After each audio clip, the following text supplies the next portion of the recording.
السلام علیکم دیا وائس چینل میں آپ سب کو خوش آمدید۔ میری بیوی بن کر میرے ساتھ ایک ہفتے کے لیے دبئی گھومنے چلنا ہے۔ بدلے میں جتنے پیسے تم کہو گی میں تمہیں دوں گا، لیکن ان 7 دنوں میں تم ایک بیوی کے تمام حقوق ادا کرو گی۔ روبی کہنے لگی، مجھے منظور ہے۔ روبی کے بابا بیمار تھے اور وہ بہت مجبور ہو کر اس نے یہ شرط قبول کی تھی، لیکن اس کو نہیں پتا تھا کہ پورے ہفتے روبی کے ساتھ میں نے خود کہا تھا کہ میں ہر بات مانوں گی، تو پھر ایسا کیسے ہو سکتا تھا کہ میں بات نہ مانتی۔ میں نے ساری باتیں مانی اور 7 دن کے ٹرپ کے بعد جب میں واپس آئی تو 1 مہینے بعد میری طبیعت کچھ خراب رہنے لگی۔ میں ڈاکٹر کے پاس گئی تو اس نے کہا کہ یہ تو لیڈی ڈاکٹر کا کیس ہے، آپ لیڈی ڈاکٹر کے پاس جائیں۔ لیڈی ڈاکٹر کے پاس گئی تو اس نے مجھے میری زندگی کی سب سے بری خبر سنائی، نہ صرف بری بلکہ شاید اس دنیا کی سب سے زیادہ عجیب و غریب قسم کی خبر تھی، جسے سن کر میں نے رونا شروع کر دیا۔ لیکن ابھی مجھے ساری زندگی ایک جنگ لڑنی تھی۔ میرا نام روبینہ ہے، سب لوگ مجھے پیار سے روبی کہتے تھے۔ میرے بابا کو ایک ایسی بیماری تھی جس کے لیے ان کا روزانہ کا خرچہ تقریباً 7 سے 8 ہزار پڑتا تھا۔ جب سے بھائی اور بھابھی ہمیں چھوڑ کر چلے گئے تھے، یہ بوجھ میرے کندھوں پر آ گیا تھا۔ میں نے ہر ممکن کوشش کی کہ اپنے گھر کا خرچہ پورا کر سکوں۔ پہلے میں 3 نوکریاں کرتی تھی۔ دن کے وقت پرائیویٹ اسکول میں پڑھانے جاتی تھی، وہاں بچوں کو پڑھانے کے بعد شام کو ایک کپڑوں کی کمپنی میں جا کر کپڑے فولڈ کرتی تھی۔ رات کو گھر میں بیٹھ کر مختلف اشیاء کی پیکنگ کیا کرتی تھی تاکہ تھوڑا سا زیادہ پیسہ جمع ہو سکے۔ لیکن اتنی محنت کے باوجود بھی حالات سنبھلنے کی بجائے مزید مشکل ہوتے جا رہے تھے۔ ایک دن جب میں تھک کر بیٹھ گئی تھی، ایک پرانا دوست میرے پاس آیا اور اس نے مجھ سے کہا کہ وہ مجھے ایک ایسی جگہ کے بارے میں بتائے گا جہاں مجھے بہتر کام اور زیادہ آمدنی مل سکتی ہے۔ اس نے کہا وہاں ایک آفس ہے جس میں اسٹاف میں زیادہ تر لڑکیاں خوش شکل اور خوبصورت ہیں۔ میں نے حیرت سے پوچھا ایسا کیوں ہے؟ تو اس نے مسکرا کر کہا کہ صاحب کو اچھا لگتا ہے کہ وہاں اچھی اور خوبصورت لڑکیاں اسٹاف کا حصہ ہوں۔ وہ مزید کہنے لگا کہ جہاں عورتیں زیادہ ہوتی ہیں وہاں گاہک بھی زیادہ آتے ہیں، اور یہ دنیا ہے اس لیے دنیا داری تو نبھانی پڑتی ہے۔ میں نے اس بات پر زیادہ غور نہیں کیا کیونکہ میرے ذہن میں صرف ایک ہی بات تھی، بابا کا علاج اور ان کے لیے پیسے کا انتظام۔ میرے دوست نے میری مدد کرنے کا وعدہ کیا اور میرا نام بھی آفس کے باس کو بتایا۔ اس نے مجھے بتایا کہ میرا نام روبی رکھا جائے کیونکہ روبینہ نام پرانا لگتا ہے اور باس کو یہ زیادہ پسند آئے گا۔ جب میں نے پوچھا تو اس نے ہنس کر کہا کہ یہ ایک چھوٹا سا نام ہے جو آسانی سے یاد رہتا ہے۔ جب میں پہلی بار باس حارث سے ملی تو وہ ایک نوجوان آدمی سے زیادہ تجربہ کار نظر آتے تھے۔ وہ بغیر کوئی ڈگری یا کوالیفیکیشن دیکھے مجھے نوکری پر رکھ لیا۔ کہنے لگا پڑھی لکھی ہو بس، اور کیا چاہیے۔ حارث کی عمر لگ بھگ 40 سال تھی، بیوی اور بیٹی بھی تھی، لیکن ان کا مزاج اور رویہ مختلف تھا۔ اسٹاف میں کام کرنے والی زیادہ تر لڑکیاں ان سے بات چیت رکھتی تھیں اور ان کے ساتھ تعلقات بنانے میں ہچکچاہٹ محسوس نہیں کرتی تھیں۔ ایک دن میں نے سنا کہ ایک لڑکی اپنی چھوٹی بہن کے داخلے کے لیے پیسے نہیں جمع کر پا رہی تھی۔ وہ کافی پریشان تھی اور بار بار اس بات کا ذکر کر رہی تھی کہ اس کے پاس کوئی راستہ نہیں ہے۔ پھر تھوڑی دیر بعد میں نے دیکھا کہ حارث نے اسے اپنے کمرے میں بلایا۔ گھر سے نکلنے پر اس کے ہاتھ میں ایک لفافہ تھا جس میں کافی نوٹ تھے۔ میں نے حیران ہو کر پوچھا یہ کیا ہے؟ تو اس نے بتایا کہ یہ سر سے ادھار ہے جس کی تنخواہ سے کٹوتی ہوگی۔ لڑکی نے کہا کہ سر بہت اچھے ہیں اور ہمارا بہت خیال رکھتے ہیں۔ میں نے سوچا کہ اگر حارث ایسے لوگوں کو مدد دے سکتا ہے تو شاید میرے لیے بھی کوئی راستہ نکل سکتا ہے۔ لیکن میرے دل میں ایک خوف بھی تھا کیونکہ میں جانتی تھی کہ بابا کا آپریشن کروانے کے لیے لاکھوں روپے درکار تھے۔ ڈاکٹر نے صاف کہہ دیا تھا کہ ایک ہی دفعہ مکمل پیسے کا انتظام کر کے آپریشن کرانا ہوگا، تب جا کر بابا ٹھیک ہو سکتے ہیں۔ میری مجبوری یہ تھی کہ میں اتنی بڑی رقم کہاں سے لاؤں۔ اسی فکر میں دن رات کام کرنے لگی اور ہر راستہ تلاش کرنے کی کوشش کرنے لگی۔ یہ سوچتے سوچتے میں ایک دن اپنی تقدیر کے بارے میں زیادہ سوچنے لگی کہ شاید حارث ہی وہ موقع دے سکتا ہے جس سے بابا کی زندگی بچ سکے۔ لیکن دل کے کونے میں ایک سوال ہمیشہ رہتا تھا کہ میں اس راستے کا انتخاب کر پاؤں گی یا نہیں۔ میں نے سوچا کہ حارث سے مدد لینا بہتر رہے گا، لیکن دل ہی دل میں ہچکچاہٹ بھی تھی کیونکہ میں نے اس کے بارے میں کافی سنا تھا کہ وہ رنگین مزاج کا انسان ہے، لیکن میری مجبوری مجھے کوئی راستہ نہ چھوڑتی تھی۔ ایک دن میں نے ہمت کر کے اس سے اپنی مشکل بیان کی۔ حارث نے مسکرا کر کہا روبی تم فکر نہ کرو، میں تمہاری مدد کروں گا۔ لیکن تمہیں ایک شرط قبول کرنی ہوگی۔ میں نے ہچکچاتے ہوئے پوچھا، شرط کیا ہے؟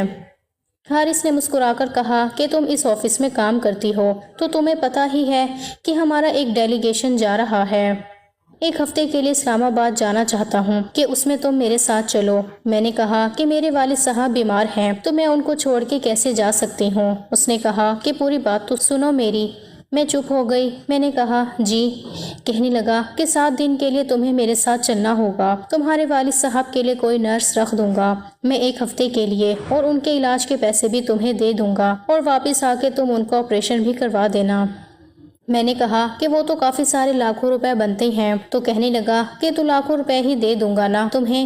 وہ کہنے لگی لیکن آپ کے ساتھ جانا تو ویسے بھی میری ڈیوٹی کا حصہ ہے، تو پھر آپ مجھے الگ سے پیسے کیوں دیں گے؟ اس پہ وہ مسکرا دیا اور اس نے کہا کہ الگ سے کام بھی تو لوں گا تم سے۔ میں نے کہا کہ میں سمجھی نہیں، اور کہنے لگا کہ دیکھو تم میرے ساتھ میری بیوی بن کے جانا ہے، وہاں پر سب لوگ اپنی اپنی بیویوں کے ساتھ ہی آ رہے ہیں، تو تم ذرا گھریلو سی لگتی ہو، خوبصورت بھی ہو، تمہیں میرے ساتھ میری بیوی بن کے جانا ہوگا۔ سب کو میں یہی بتاؤں گا کہ یہ میری مسز ہیں۔ مجھے یہ بات تھوڑی عجیب لگی، لیکن پھر بھی بابا کے آپریشن کے سامنے مجھے اتنی بھی بری نہیں لگی کہ بیوی بن کے جانا ہے۔ ظاہر ہے ایکٹنگ ہی کرنی ہے بیوی بننے کی، کون سی پکی پکی بیوی بننا ہے۔ ابھی میں سوچ رہی تھی تو اچانک سے اس نے وہ بات کر دی جس نے مجھے پریشان کر دیا۔ پہلے تو میں صرف حیران تھی۔ کہنے لگا کہ اور ان 7 دنوں میں تمہیں میرے ساتھ بیوی والے سارے کام بھی کرنے ہوں گے، سارے حقوق بھی نبھانے ہوں گے۔ میں حیران رہ گئی۔ میں نے کہا کہ یہ کیا کہہ رہے ہیں آپ؟ اس نے کہا کہ تو پھر کیا تمہیں 25 لاکھ روپے مفت میں دے دوں؟ میری آنکھوں میں آنسو آ گئے۔ میں نے کہا کہ سر آپ میری تنخواہ سے کاٹ لیجئے گا۔ تو وہ کہنے لگا کہ تمہاری تنخواہ ہے ہی کتنی جس سے میں پیسے کاٹتا رہوں؟ 25 سال لگ جائیں گے تب بھی پیسے پورے نہیں ہوں گے تمہاری تنخواہ سے کاٹ کاٹ کے۔ میں کیوں اتنی بڑی رقم لٹکاؤں، اور پھر تمہاری تنخواہ سے کاٹ کے مجھے جب پیسے ملیں گے اس سے تو میرا کچھ بنے گا ہی نہیں، وہ تو ایسے آئیں گے ایسے چلے جائیں گے، پتہ بھی نہیں چلے گا۔ تم پہ میں اتنا بڑا احسان کر رہا ہوں تو مجھے اپنی زندگی کے 7 دن نہیں دے سکتی ہو اور پھر مجھے چھوڑ دو؟ یہ تو تمہارے بابا کی زندگی کی قیمت ہے، کیا ان کے لیے اتنا نہیں کر سکتی؟ میں دل میں سوچنے لگی کہ بابا کے لیے تو سب کچھ کر سکتی تھی، کیونکہ وہی تو میرا آخری رشتہ تھا جو اس دنیا میں تھے میرے لیے۔ بابا تو بستر پر پڑے تھے، پھر بھی سب کو پتا تھا کہ گھر میں بابا ہیں، تو محلے میں کبھی کسی نے میرے ساتھ کوئی بدتمیزی نہیں کی تھی۔ اکیلی رہ جاتی تو کیا بنتا؟ میرا بھائی تو پہلے ہی پرایا ہو گیا تھا، اور اب تو وہ پاکستان سے بھی باہر جانے والا تھا، ماں پہلے ہی نہیں تھی۔ میں نے کہا کہ مجھے سوچنے کے لیے تھوڑا ٹائم چاہیے۔ اس نے کہا ٹھیک ہے ٹائم لے لو، کل مجھے بتا دینا۔ میں جب کمرے سے نکلی تو میرے دل میں ایک طوفان سا اٹھ رہا تھا۔ ایک طوفان بابا کی بیماری اور ان کے لیے پیسے کا بوجھ تھا، دوسری طرف حارث کی بات میرے دماغ پر چھائی ہوئی تھی۔ میں راستے میں چلتی گئی اور ہر قدم پر دل کی دھڑکن تیز ہو رہی تھی۔ میں گھر پہنچ کر خاموشی سے اپنے کمرے میں جا بیٹھی۔ میں نے کھڑکی سے باہر دیکھا تو رات کا منظر دل کو اداس کر رہا تھا۔ میں نے اپنے ہاتھوں کو سہلاتے ہوئے سوچنا شروع کیا کہ کیا واقعی میں اتنا بڑا قدم اٹھا سکتی ہوں؟ کیا میں اپنی عزت کی قیمت پر بابا کی جان بچا سکتی ہوں یا نہیں؟ میرے دل میں ایک کشمکش تھی، لیکن آنکھوں میں آنسو بھی تھے، اور دل میں ایک عزم بھی کہ بابا کی زندگی کے لیے میں کچھ بھی قربان کرنے کے لیے تیار تھی۔ میں نے چپکے سے دعا کی کہ اللہ مجھے صحیح راستہ دکھائے اور میری مرضی کے مطابق فیصلہ کرنے کی ہمت دے۔ پھر میں خاموشی سے سو گئی تاکہ کل کی صبح اپنے فیصلے کو پختہ کر سکوں۔ میں جب کمرے سے نکلی تو میرے دل میں ایک طوفان سا اٹھ رہا تھا۔ ایک طرف بابا کی بیماری اور ان کے لیے پیسے کا بوجھ تھا، ایک طرف حارث کی بات میرے دماغ پر چھائی ہوئی تھی۔ ہر لمحہ میرے دل میں ایک الجھن پیدا کر رہا تھا۔ میں راستے میں چلتی گئی اور ہر قدم پر دل کی دھڑکن تیز ہو رہی تھی۔ میرے ذہن میں ایک سوال بار بار آ رہا تھا کہ کیا واقعی میں اتنا بڑا قدم اٹھا سکتی ہوں؟ میں نے اپنے ہاتھوں کو سہلاتے ہوئے سوچنا شروع کیا کہ کیا میں اپنی عزت کی قیمت پر بابا کی جان بچا سکتی ہوں یا نہیں۔ گلی میں چلتے چلتے میں نے دیکھا کہ روشنی کے مدھم بلب جل رہے ہیں، ہوا میں خوشبو تھی، لیکن میرے دل پر ایک بھاری بادل تھا۔ میرے قدم رک گئے۔ میں نے گہرائی سے سانس لیا اور اپنے آپ کو سنبھالنے کی کوشش کی۔ گھر پہنچ کر میں خاموشی سے اپنے کمرے میں جا بیٹھی۔ کمرے میں روشنی مدھم تھی، صرف ایک چھوٹا لیمپ جل رہا تھا اور دیوار پر میرے اور بابا کی ایک پرانی تصویر لٹکی ہوئی تھی۔ میں اس تصویر کو دیکھتی رہی، میری آنکھوں میں نمی آ گئی اور دل ایک عجیب سی کشمکش میں مبتلا ہو گیا۔ میں نے کھڑکی سے باہر دیکھا تو رات کا منظر دل کو اداس کر رہا تھا۔ دور کہیں چراغوں کی ہلکی روشنی اور سرد ہوا میرے دل کو اور زیادہ بھاری کر رہی تھی۔ میں نے اپنے ہاتھوں کو سہلاتے ہوئے سوچنا شروع کیا کہ حقیقت میں کہاں کھڑی ہوں۔ کیا میں اپنی عزت کو خطرے میں ڈال کر بابا کے لیے قدم اٹھا سکتی ہوں، یا یہ فیصلہ میری زندگی کے لیے ایک آزمائش ثابت ہوگا؟ میرے دل میں ایک کشمکش تھی، ایک طرف خوف تھا تو دوسری طرف ایک عزم بھی۔ آنکھوں میں آنسو تھے، لیکن دل میں ایک مضبوط ارادہ بھی پیدا ہو رہا تھا کہ بابا کی زندگی کے لیے میں کچھ بھی قربان کرنے کے لیے تیار ہوں۔ میں نے چپکے سے دعا کی کہ اللہ مجھے صحیح راستہ دکھائے اور میری مرضی کے مطابق فیصلہ کرنے کی ہمت دے۔ میرے دل کی دھڑکن تھم سی گئی اور ایک گہری خاموشی میرے ارد گرد چھا گئی۔ میں نے اپنی آنکھیں بند کر کے سوچا کہ کل کی صبح میرے لیے ایک نیا فیصلہ لے کر آئے گی۔ میں خاموشی سے اپنے بستر پر جا لیٹی اور پوری رات ایک بے چین نیند میں گزاری۔ میرے خوابوں میں بابا کی مسکراہٹ اور حارث کی باتیں ایک ساتھ گردش کر رہی تھیں، اور میں جانتی تھی کہ یہ فیصلہ میری زندگی کا ایک اہم موڑ ہے۔ ماں باپ اولاد کے لیے سب کچھ کرتے ہیں۔ ایک عورت کے لیے اپنی عزت کو قربان کرنا بہت بڑی بات ہوتی ہے، لیکن ایک آدمی کے لیے اپنی پوری زندگی قربان کرنا بھی تو چھوٹی بات نہیں ہوتی۔ اور میرے بابا نے تو اپنی پوری زندگی مجھے اور میرے بھائی کو اچھی زندگی دینے میں ہی برباد کر دی تھی، اور ابھی تو وہ بیمار ہو گئے تھے کیونکہ اپنا تو خیال ہی نہیں رکھتے تھے۔ ہر وقت کام میں لگے رہتے تھے، اپنے لیے دوائی تک نہیں خریدتے تھے۔ ماں بھی ایسی تھی، وہ بھی اس دنیا سے چلی گئی۔ میرے لیے یہ کوئی گناہ ثواب کا کام نہیں، بس میرے بابا کو بچانے کا ایک ہی راستہ تھا۔ میں نے ہاں کہہ دیا سر کو۔ اگلے دن میری ہاں سن کر حارث بہت ہی زیادہ خوش ہو گیا۔ اس کے چہرے پر ایک مسکراہٹ پھیل گئی جو معمول سے کہیں زیادہ پرکشش تھی۔ اس نے کہا کہ پھر تو بہت کام ہے، تمہارے لیے بہت سارے شاپنگ کرنی ہوگی، اور تم وہ سارے شاپنگ بھی اپنے پاس رکھ سکتی ہو۔ وہ خریدی ہوئی چیزیں تمہاری شادی کے لیے محفوظ رہیں گی، اور جب تمہاری شادی ہو تو وہی والے سارے کپڑے، جوتے اور زیور تم استعمال کر لینا۔ اس نے کہا کہ تمہارا تو ڈبل فائدہ ہو جائے گا۔ میں اس کی بات سن کر سوچنے لگی کہ اس سب کے بعد مجھ سے شادی کون کرے گا، اور میرا دل ایک عجیب سی کشمکش میں مبتلا ہو گیا۔ حارث نے میرے سوچنے کا انداز پہچان لیا اور مسکرا کر کہا کہ یہ جو اس منہ پر تم نے 12 بجائے ہوئے ہیں نا، اس کو صحیح کر لو تھوڑی دیر کے لیے۔ اسی کے ساتھ اس نے کہا کہ یہی سمجھ لو کہ میں تمہارا منگیتر ہوں۔ ہم لوگ شادی کی شاپنگ کر رہے ہیں، اور اس کے بعد ہم لوگ 7 دن کے لیے ہانی مون پر جا رہے ہیں۔ اس نے مجھے یہ بات اس انداز سے بتائی جیسے کوئی بڑا سودا طے کر رہا ہو۔ اس کے لہجے میں ایک عجیب سی پختگی اور قائل کرنے کی طاقت تھی۔ پھر اس نے کہا کہ تم اس کو ایک کام کی طرح کرو جس کے تمہیں پیسے مل رہے ہیں، پھر تمہیں مشکل نہیں ہوگی۔ ہم تو کاروباری لوگ ہیں نا، ہمارا تو کام ہے۔ میں اس کی بات سمجھنے کی کوشش کر رہی تھی، لیکن دل میں الجھن تھی۔ وہی بات میں نے اندر ہی اندر محسوس کی کہ اس نے یہ بات اتنے یقین کے ساتھ کہی کہ شاید اس نے سوچا ہو کہ میں اس کی بات فوراً قبول کر لوں۔ اس نے مجھے صرف انہی الفاظ میں سمجھایا، لیکن یہ تسلی میرے لیے کافی نہیں تھی۔ خیر اس نے واقعی مجھے شاپنگ کروائی۔ ہمیں شہر کے بڑے بڑے مارکیٹس اور برانڈز کے سٹور میں لے جایا گیا، جہاں کپڑوں کی رنگ اور ان کی خوشبو مجھے مدہوش کر رہی تھی۔ شادی شدہ عورتوں جیسے مہنگے کپڑے، جوتے، زیور، پرس، میک اپ کا سامان اور بہت سی چیزیں خریدی گئیں۔ ہر دکان میں حارث کی دلچسپ باتیں اور میری شرم و حیا کا ایک عجیب ملاپ ہوتا رہا۔ پتہ نہیں کتنے لاکھ کی شاپنگ ہوئی، لیکن یہ سب کچھ ایک یادگار لمحے کی مانند میرے دل میں ثبت ہو گیا۔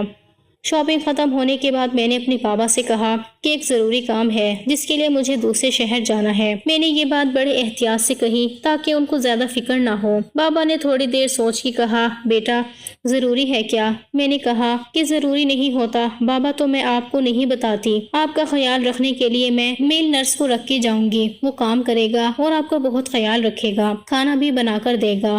بابا نے میری بات تسلیم کر لی اور کہا ٹھیک ہے، 7 دن تو کچھ بھی نہیں ہوتے، بس اپنا خیال رکھنا۔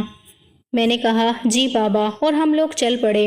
ایئرپورٹ سے روانہ ہو گئے تھے۔ جیسے ہی سفر شروع ہوا تھا، حارث نے کہا کہ اپنی اداکاری بھی شروع کر لو، کیونکہ جو لوگ ہمیں ریسیو کرنے آئیں گے وہ بھی کمپنی والے ہیں، ان کو لگنا چاہیے کہ ہم میاں بیوی ہیں۔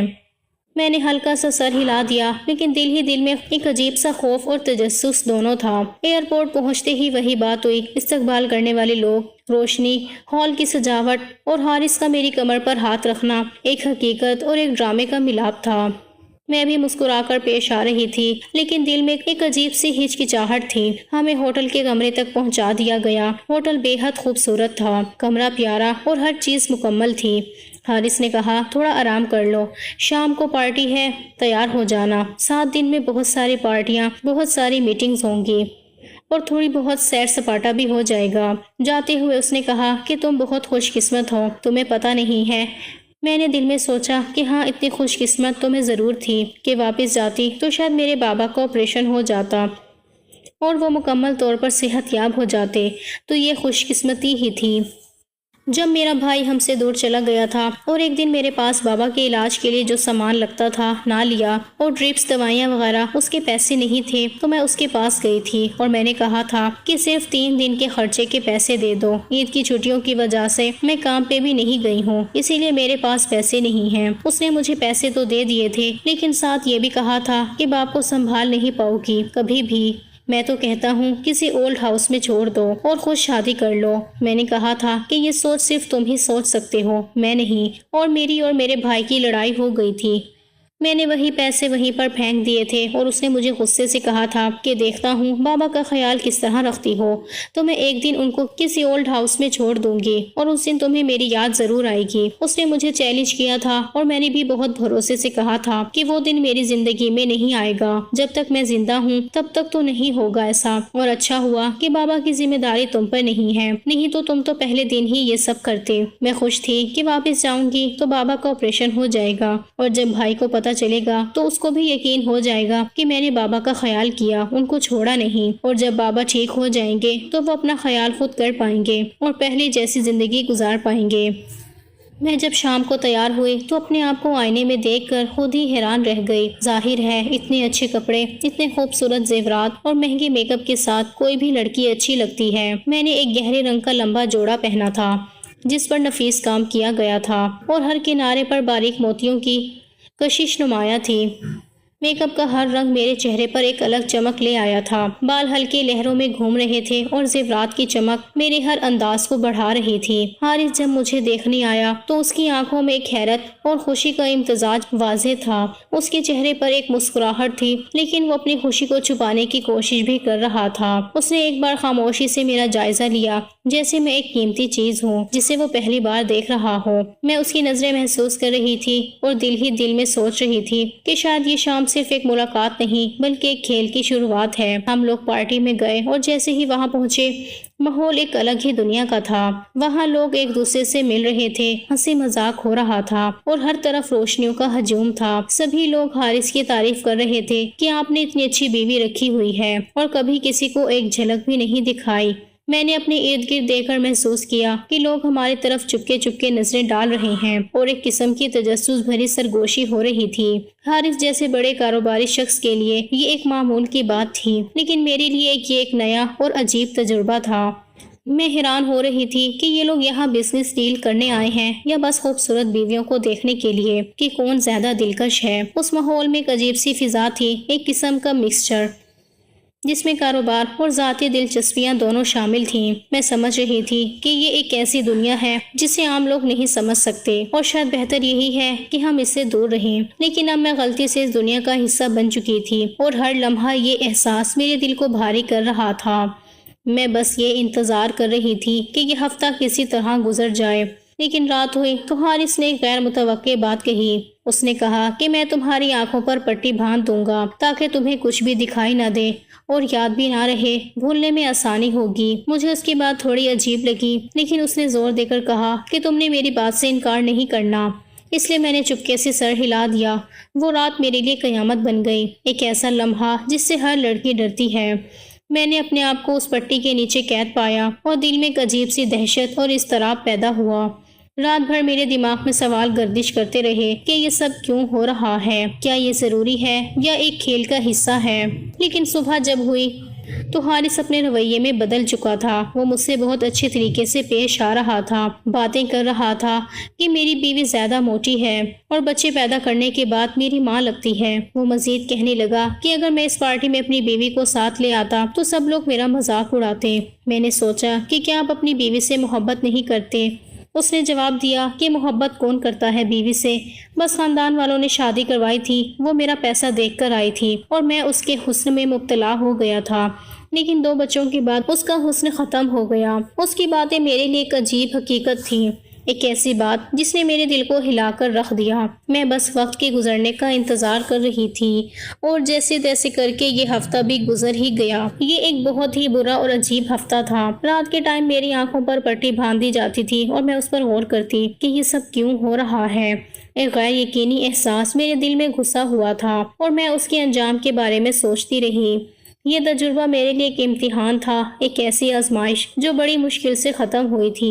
یہ بہت برا ہفتہ تھا، مجھے بہت عجیب لگتا تھا۔ رات کے ٹائم میری آنکھوں پہ پٹی باندھی جاتی تھی، پتہ نہیں کیا معاملہ تھا۔ میں ہر رات اس پٹی کے بارے میں سوچتی اور دن بھر اسی کشمکش میں مبتلا رہتی کہ یہ سب کیوں ہو رہا ہے۔ میری سوچ میں خوف اور الجھن پیدا ہو گئی تھی۔ ایک طرف بابا کا علاج اور ان کے لیے پیسے کا بوجھ تھا اور دوسری طرف حارث کی باتیں اور رویہ میرے دل کو بے چین کر رہا تھا۔ اب ہم لوگ واپس جا رہے تھے۔ واپسی پر مجھے حارث نے کہا کہ یہاں سے تمہیں جو شاپنگ کروائی ہے، ان لوگوں نے جو ہمیں گفٹ دیے تھے، کمپلیمنٹری گفٹ تھے، وہ سب کچھ تم اپنے پاس رکھ سکتی ہو۔ اور 25 لاکھ کے چیک کی بجائے اس نے مجھے 30 لاکھ کا چیک دے دیا۔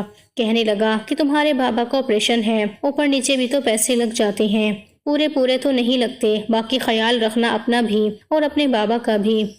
اور اب مصیبت یہ ہے کہ اگر مجھے زندگی میں کبھی دوبارہ اسی جگہ ٹرپ پہ جانا ہوا تو بھی تمہیں میرے ساتھ آنا ہوگا، کیونکہ وہ سب یہی سمجھتے ہیں کہ تم ہی میری بیوی ہو۔ میں نے ہاں میں سر ہلا دیا، یہ کہہ کر کہ جی ٹھیک ہے، لیکن میں نے سوچ لیا تھا کہ میرے بابا کا آپریشن ہو جائے، اس کے بعد میں یہ شہر ہی چھوڑ کر چلی جاؤں گی۔ واپس آ کے بابا سے ملی تو ایک بات کی خوشی ہوئی کہ جس آدمی کو بابا کی دیکھ بھال کے لیے رکھ کے گئے تھے، اس نے اپنا کام اچھے سے کیا تھا۔ بابا بالکل ٹھیک تھے، ان کے ساتھ کوئی مسئلہ نہیں تھا، اس نے دوائی بھی ٹائم پہ دی تھی اور خیال بھی پورا ہی رکھا تھا۔ کہنے لگے کہ تیری یاد اتنی آئی، تو ٹھیک تو ہے؟ میں نے کہا کہ ہاں بالکل ٹھیک ہوں، آپ کے لیے بھی گفٹ لائی ہوں۔ پھر میں نے بابا سے جھوٹ بولا کہ وہ یہاں ہم لوگ گئے تھے نا، وہاں بہت بڑی بڑی کمپنیوں کے مالک آئے ہوئے تھے، بہت بڑی پارٹی تھی، تو ایک آدمی کو میں نے آپ کے بارے میں بتایا، وہ ارب پتی تھا، اس نے بس مجھے یہ والا چیک بنا کے دے دیا اور کہا کہ میری طرف سے آپ اپنے بابا کا علاج کروا لیں۔ میرے بابا بھی سمانے ساز آدمی تھے، وہ کہنے لگا کہ بیٹا ایسے آج کل کون کسی کو پیسے دیتا ہے، وہ بھی اتنی بڑی رقم۔ میں نے کہا کہ بابا یہ اتنی بڑی رقم ہمارے لیے ہے نا، ان لوگوں کے لیے نہیں ہے، وہ تو ارب خرب پتی ہوتے ہیں، بڑے بڑے بزنس مین ہوتے ہیں، آپ فکر نہیں کریں، بس اب آپ کا آپریشن ہو جائے گا اور آپ بالکل ٹھیک ہو جائیں گے۔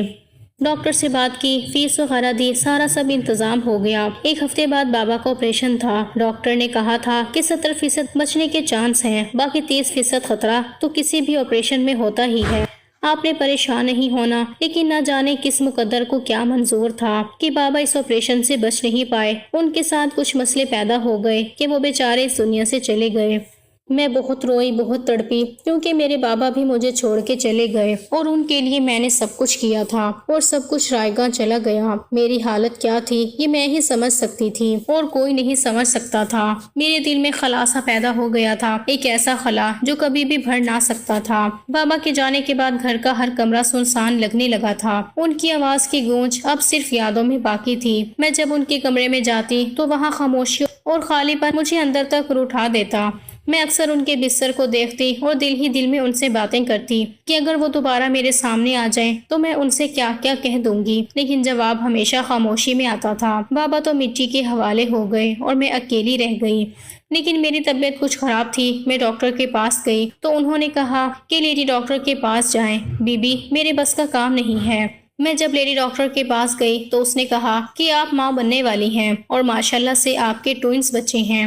یہ سن کے میں حیران رہ گئی کہ میں ماں بننے والی ہوں، یہ کیسے ہو سکتا ہے؟ ڈاکٹر نے کہا کہ کیا بات ہے، آپ غیر شادی شدہ ہیں؟ میں نے کہا نہیں، وہ میرے شوہر باہر کے ملک ہوتے ہیں۔ میں نے جھوٹ بول دیا، مجھے پتا تھا کہ یہ جھوٹ میری حفاظت کے لیے ہے، لیکن دل کی گہرائیوں میں خوف بھی تھا کہ کہیں سچ سامنے نہ آ جائے۔